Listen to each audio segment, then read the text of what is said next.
লোকমানিয়া জিটকার প্রখ্যাত সাধক হযরত লোকমান শাহ রহমতুল্লাহ আলাইহির মাজার শরীফ আপনারা দেখতে পাচ্ছেন।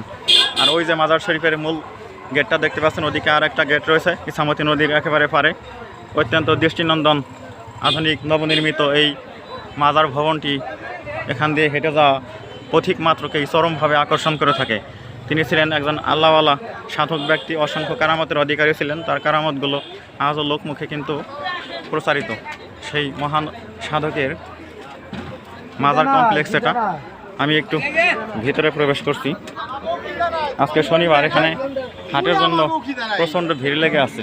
তারপরে দেখি ওদিক দিয়ে যাওয়ার ব্যবস্থা করা যায় কিনা। হ্যাঁ বন্ধুরা, এদিকের গেটটা বন্ধ করে রাখা হয়েছে হাট উপলক্ষে। এই তো একটা কৃষ্ণচূড়া গাছ রয়েছে এখানে, অনেক প্রাচীন একটা কৃষ্ণচূড়া বৃক্ষ, অনেক সুন্দর, একেবারে ফুলে ফুলে ছেয়ে যায়।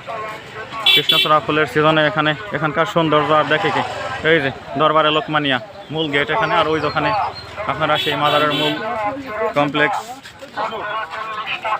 ভবন। এই ভবনের ভিতরে রয়েছে হযরত লোকমান শাহ রহমতুল্লাহ আলাইহি আল্লাহর বিখ্যাত ওলি সাহেবের মাজার শরীফ।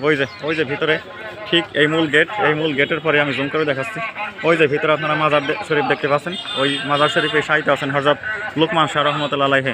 ধন্যবাদ সবাইকে।